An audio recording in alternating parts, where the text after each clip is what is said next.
I'm Fonzo, And I'm Eliza. and we're the co-host of Grown, a podcast from the Moth that shows we're never fully grown. Growing up feels like a phase that should end at some point, but does it ever really? Whether you're 16 or 26 or 86, you're gonna have to deal with family drama, your body, and the type of person you want to be. So why not put it all out in the open and go through it together? Join us every other week to deal with cringe, culture, and the courageous efforts of people like you to get grown. Start listening today. Follow Grown on Apple Podcasts, Spotify, or wherever you're listening right now.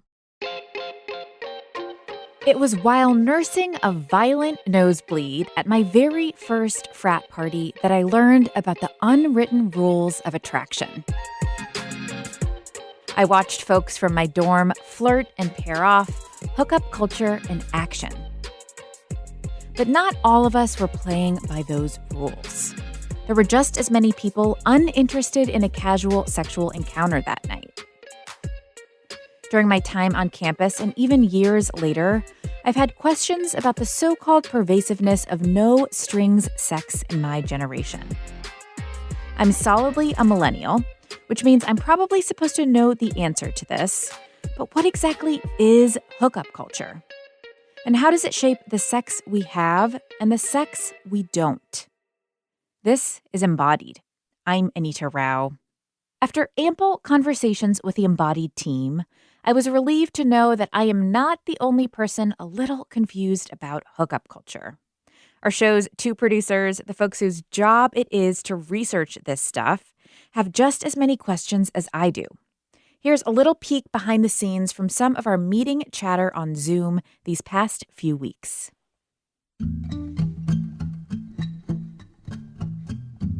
Okay, so part of me is thinking that hookup culture isn't actually a thing. It wasn't something that I ever participated in. And so I'm wondering if it's just something that like older people use to kind of critique younger people's sex lives or critique social media or stuff like that. Yeah, I think that's a valid way of looking at it. There was definitely a period of about a year in my early 20s where I was having some more like casual encounters. And for me, it was like a form of reclamation of my body, of my sexuality. But I do not consider myself to be a card-carrying member of hookup culture. Yeah, like here's my official hookup culture card. I just have a lot of questions about also, who's defining it, I guess, is my thing. It's like, who's defining hookup culture and what is it defined as? I've heard people use that term since like middle school. But in middle school, it meant like you maybe kissed once. Yeah, I remember in high school, people would be like, oh yeah, like this person hooked up with this person. It's like, what does that even mean? Like, what happened? Right. And I do remember having a conversation with a friend early in college. I think this was maybe freshman or sophomore year, where she said that she was hooking up with a lot of guys. And I asked her, like, what does that mean? And I felt very silly for having asked that question, because it was just like, if this is a culture, then shouldn't I know what this means?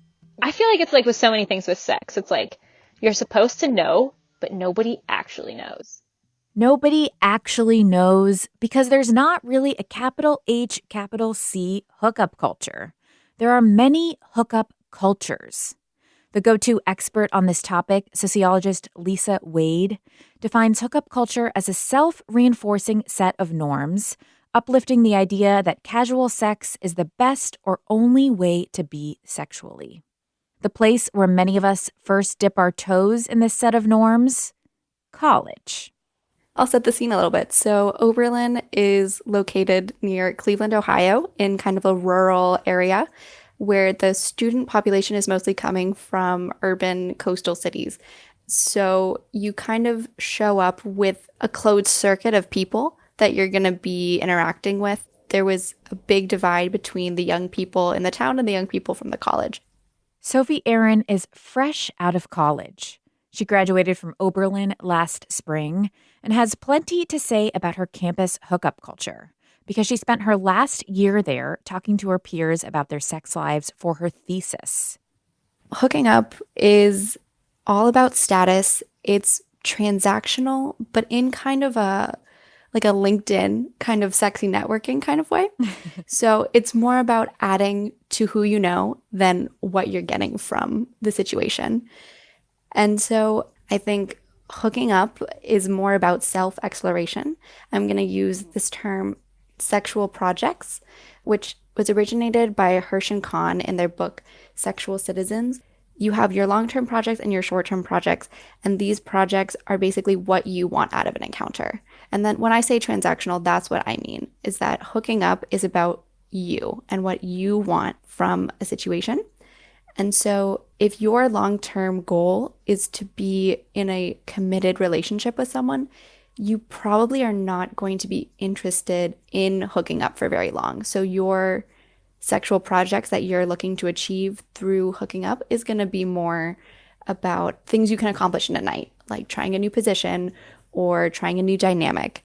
Well, you describe things as being really transactional, kind of knowing what you Yeah. want to get out of it. How much of that is communicated to the other person? And what did you kind of learn about hookup culture and consent? I think what's changed during COVID is that the definition of what it means to consent to encounters has broadened. So before, there were a few things that you needed to disclose before you hooked up with someone, right? You need to disclose if you have an STI, and you needed to disclose, you didn't even need to disclose what you were looking for. You just needed to set the barrier of like, this is not okay. And I think since COVID, there was a lot more communication about who are you interacting with on a daily basis. Do you have any conditions that might lead you to being more vulnerable? And I have celiac. Before COVID, I, was interested in hooking up with people, but I didn't necessarily want to do that in a committed relationship. But to not do that in a committed relationship meant that I was risking getting sick every time I made out with someone who had had beer, because gluten is in beer. And if you've ever been to a college party, you know that there's beer everywhere. So instead of being upfront with the people that I was talking to and saying, if you drink beer tonight, like this is not happening, I would bring toothbrushes like at an orthodontist office that are pre-pasted. Oh my gosh. And I would hand them to people at parties. And I would say, come back in a second when you brushed your teeth.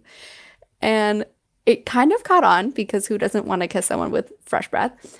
But since COVID, you're talking to people a lot longer before you actually meet up with them.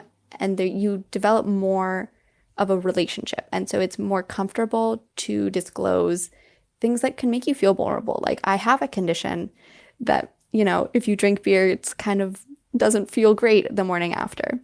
Yeah. And I mean, as you're talking, the school you went to is really small. You kind of situate it in this remote area. I went to UNC, a public school, tons of students. And I guess I want to bring you into this kind of comparison between how the institutions and kind of the vibe of a campus shape the hookup culture there. Oberlin in particular is known for being really queer friendly and really like centering kind of kink and ethical non-monogamy are big parts of kind of campus culture. So how did the culture of the campus and the campus orientation shape how hookup culture took place, do you think? I think from the outside perspective, it is a very queer friendly campus, which was really wonderful. For me, that was the environment that I intentionally was looking for as a queer person. And it really did emphasize this self-exploration element. And the prevalence of non-monogamy really, I think, in ideal terms, would have created an environment where there's more communication between people and partners. But there was a bit of pressure, if you didn't fit into these camps, to act as if you did. So I remember my freshman orientation week, the first thing my friends did, and I observed this throughout the years, we sit at a table, it's like the third day of orientation, and someone whips out their phone and takes the BDSM test. And I was like, what is that? And it's an online test where you answer like 70 questions, and at the end, it tells you what kinks you have. And I remember one of my friends got vanilla, and they were kind of shamed for it. for not being into ropes or leather or whatever else the test said, but just being listed as vanilla. And everyone was like, what does that even mean to be vanilla? And someone was like, oh, you means you're boring. And this person had never had sex before. So this was the first introduction that you got. It was kind of like you had to go more extreme, because at the end of the day, hooking up was about the stories that you could tell to people. So if you're having vanilla sex, that might be really romantic, that might be wonderful for you, but it's not so great when you're telling your friends about it. You know, they want to hear the craziest story of the night before.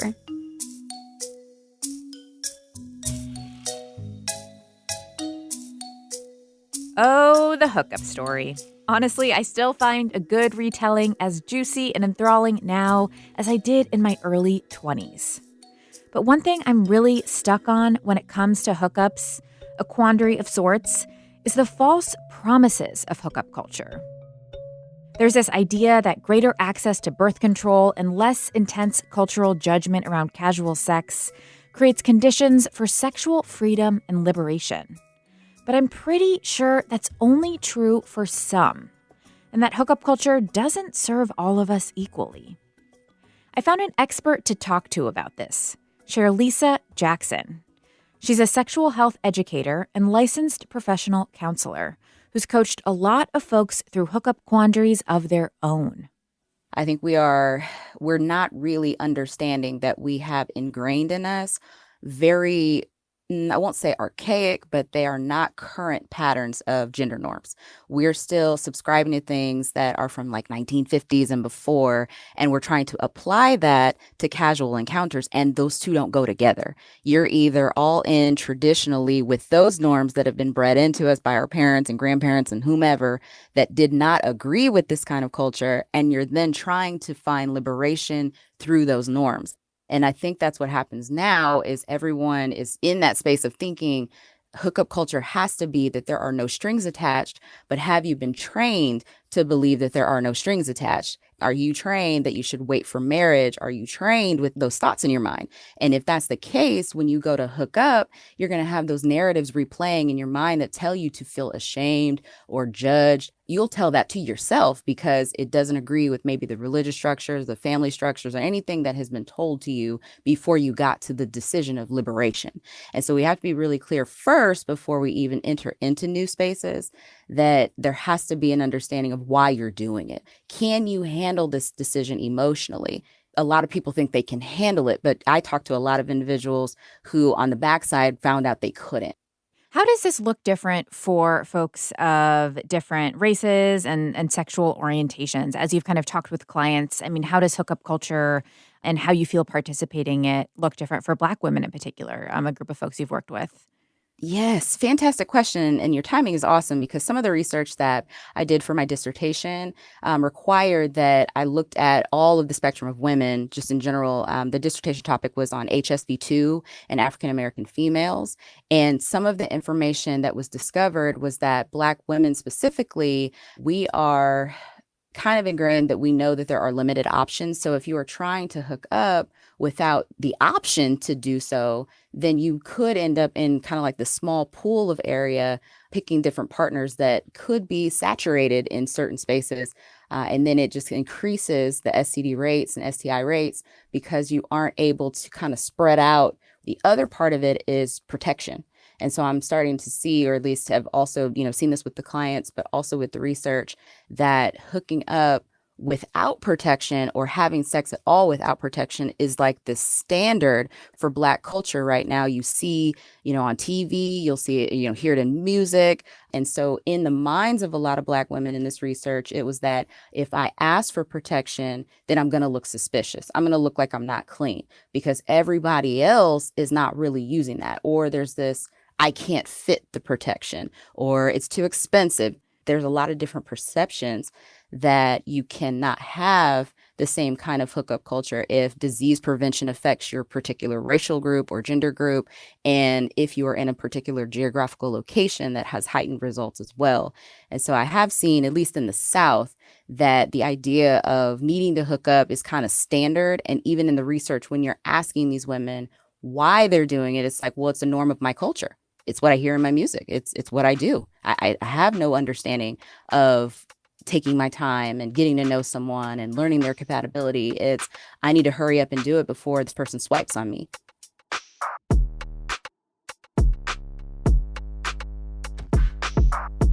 You've got to hook up because everyone's doing it. Or are they? The data says maybe not. The go-to hookup expert who I told you about earlier, Lisa Wade, has conducted some studies on this and says that college students today have about the same amount of sexual partners as their parents did at their age. The average graduating senior has hooked up 8 times in 4 years. And a third of students don't hook up in college at all. Plus, the definition of hooking up? Ambiguous. Study participants defined it for themselves, and their definitions varied. This data seemed contradictory to Sophie's experience, and she said, the devil is in the details. I think the first question with that is, what are we defining as sex? And what are the researchers defining as sex? Because if you're defining sex as only penetration, then yeah, Gen Z is having a lot less sex, but that's probably because Gen Z is having sex in a lot of other ways. And that was what I noticed most. All of the research that I found and all the people that I was talking to really weren't having as much penetration, but they were having a lot more oral and they were doing a lot more foreplay. So yeah, I think it was better.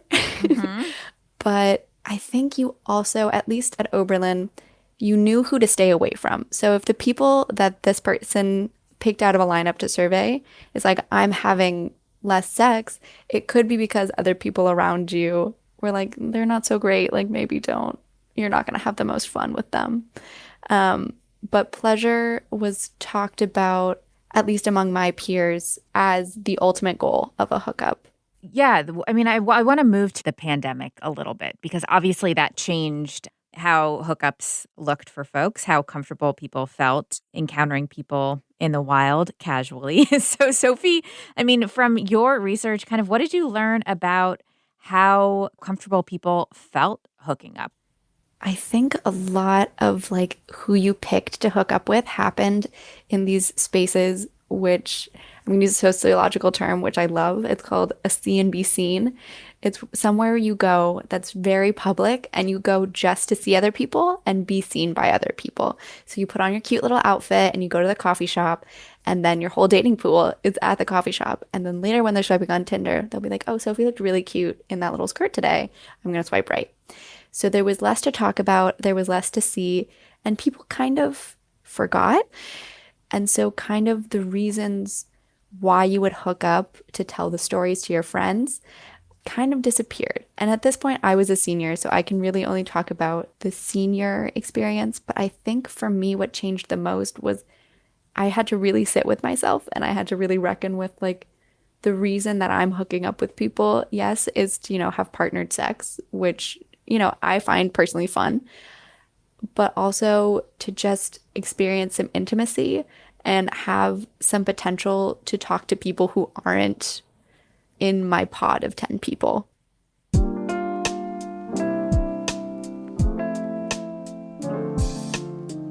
The pandemic has certainly made introspection possible when we have the energy to do it.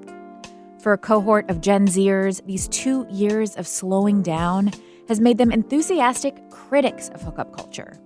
So much so, they're trying on celibacy and abstinence and talking about it on TikTok. Join me as I scroll.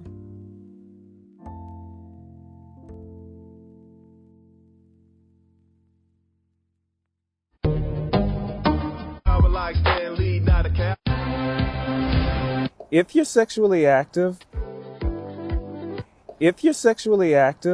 celibacy is something you may want to consider. For me, it gives you the opportunity to cultivate a self-care routine where you can cultivate your own energy, ground your own energy. Because when you're mindlessly and compulsively sharing that energy with another, then it creates an imbalance. It's an uneven exchange of energy.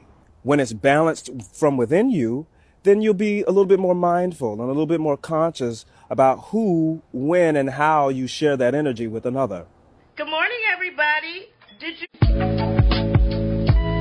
The first time I went celibate, I did it for 5 months. In those 5 months, I discovered I was repeating the same pattern of my mom that I witnessed growing up. Once I discovered that pattern, I thought I was ready to be intimate again. It took one man where I self-abandoned and had no boundaries to know I had more work to do. I went celibate again for 8 months, and that's when I created my list of non-negotiables. This act instilled boundaries and was my guideline for when I was ready to say yes again. I couldn't just have sex with no strings attached. I couldn't just have sex and get up and leave it. Like, oh yeah, that was just sex. Every time I had sex, there was something taken out of me. Spiritually, mentally, emotionally, I felt like I was less than with each person I had sex with. I felt like my worth was dwindling the more people I entertained and the more times I had sex. Because honestly, I wasn't having sex for pleasure. I was having sex for approval. Celibacy TikTok has exploded in the past year, with everyone on it defining celibacy slightly differently. It could mean no sex for a defined period of time, or no intimacy at all for a while. But it's definitely not the version of celibacy that's coming from a place of religious beliefs around sex. Most people who claim to be celibate are not meaning it in the textbook version of celibacy, which is to never do anything ever. Most people do mean abstaining. So whenever I hear people use the term celibate, I pretty much in my mind say, you probably mean abstaining. Cindy Noir is a motivational speaker and celibacy TikTok celeb. Hookup culture can definitely be a scam that not many women are actually aware of. In my opinion, hookup culture is being advertised to women to be a lot more enjoyable than it really is for us. Don't get me wrong, I am very much pro-ho and I support women getting their lives as they should, okay? But the unfortunate reality is for women who are engaged in hookups with males, most ain't getting their lives at all. Cindy is 25, almost 26, and began her celibacy journey about 4 years ago. She was in college at the time and already sick and tired of hookup culture. I felt used more times than not. I was not being satisfied. I experienced even sexual assault in some situations and just overall experiences that showed me that, like, this is not what I want to do at all. And so, yeah, it began for me at 22 when I just said, let's just put our Priscilla on ice and take a chill pill for a little while, because this is just, it's not it. And I don't know what I'm doing wrong as far as who I'm choosing to be partnered with. I don't know if it's just the culture in and of itself, but I'm going to sit down until I figure it out. So that's where it started for me. So when you were in it, I mean, you kind of described it as saying you were doing it wrong, but your experience sounds really similar to a lot of other folks I know. So I don't know if you were doing it wrong or the culture in itself just kind of operates in this way. But I mean, what did you kind of begin to think about your own sexuality as part of being in hookup culture? As we've said, there's kind of this myth that it is liberating and not all folks find it to be that way. What was it like for you? It was a very mixed emotion. There were times where I would feel empowered at the idea of calling somebody up just to give me pleasure and them leaving. But even though they came and I did it and they left, I still had this weird feeling of like, yay, congrats to me. But it would always leave me with this mixed feeling of like pat on the back for adhering to this social standard. But you and I both know this was not enjoyable fully. So what are we doing here? If that makes sense. It does make sense. I'm curious about how you went from that to abstinence. What was the turning point for you? The turning point for me was the last guy that I was intimate with. I was in college. And there was a moment in our intimate act where we're in the throw of everything. And I look up at him and my intuition said to me, what's his middle name? And I could not answer the question. And then the next question was, okay, what's his last name? And I had no idea. And it was just this really weird kind of like out of body experience of like, girl, what are you doing? Like, you don't even know this person's middle name and y'all are together right now. Y'all are in this act and this is such an intimate act for you to be so disconnected to him in any other way. And so the drive home from that situation was like just this real tough love, like, sis, what are we doing? How do we get here to where we're okay with opening our bodies to somebody we don't know their middle name? That's a real drastic 0 to 1,000, So that was my turning point of, I felt like at the time, I don't think this is a proper act of self-love. And I'm not sure why I am essentially self-harming me in this way, but I want to figure out why I think this is okay. And I just saw it as me kind of saving myself before I did anything that I couldn't reverse, as far as like getting pregnant, catching STIs, anything like that. So I just saw it as something while I was ahead.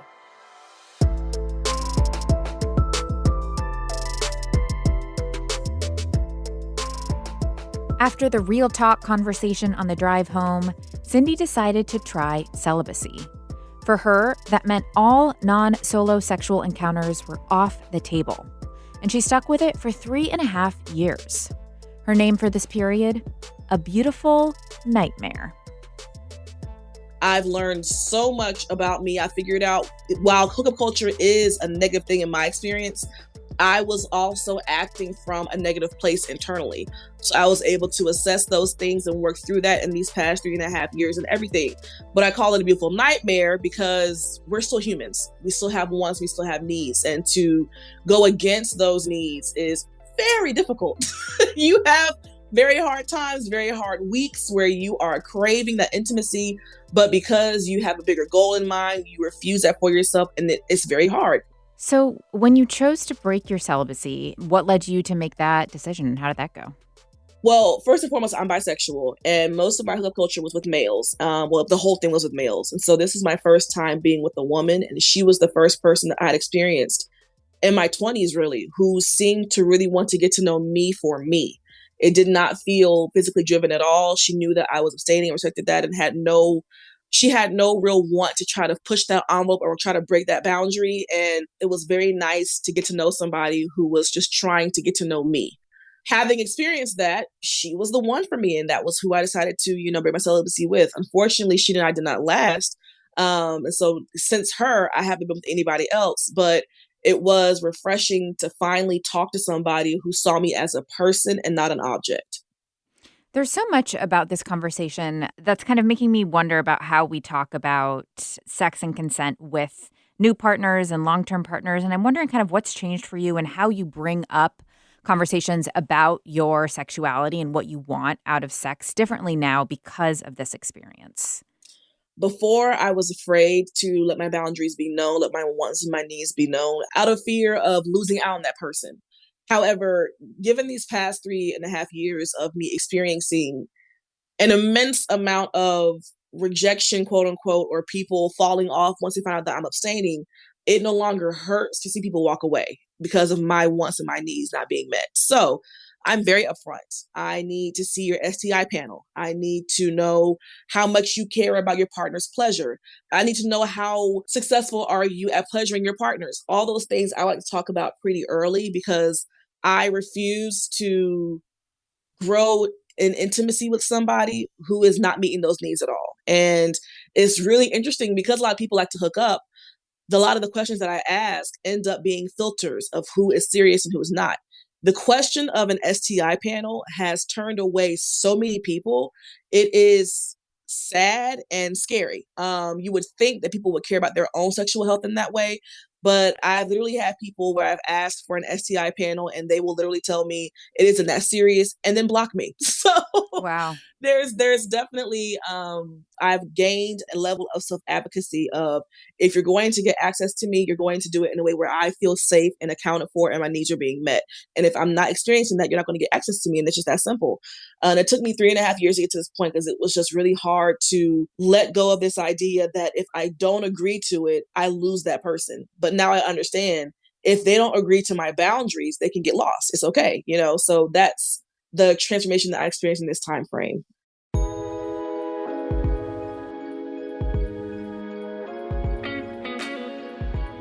If you don't agree to my boundaries, you can get lost. If that's not a good second tagline for Embodied, I don't know what is. It is clear that at the end of the day, hooking up is ambiguous. There is no agreed-upon definition, no common set of rules, and how liberating it feels, that's also highly variable, based on your own sexual narrative, upbringing, and comfort setting the terms of the encounter. If you're still curious about hooking up because you want to experiment sexually, or in this moment it does feel like it would be empowering, Cindy says, great, but proceed with care. I believe that I think at the root of it is having an abundance mindset versus having a scarcity mindset. If you go into hooking up thinking that this person who is in your face today is who you should latch on to because there's no telling who will come after that person, you're going to experience so much more pain and heartache than you realize. I think the reason why some people are able to do hookup culture so well is because they have the abundance mindset. They have their list of needs and wants, and they only want people who can meet those needs and wants. If that means they go through a 3-month stint without anything, they're okay with that because they're not going to settle for anything less than what these parameters are, even though it's casual. So I would just say, if you're considering, engaging in this culture, have your list of non-negotiables, things this partner must be able to provide you before you're able to give your body to them. You need to have a list. Hookup culture is not just not having any boundaries at all and just taking whatever comes your direction. That is not what it should. It's what it is for some people, but I don't advise that. You experience a lot more negativity with that kind of thinking. So go into it with your own list of what you do want in that experience and do not settle until you get that. That's what I would say.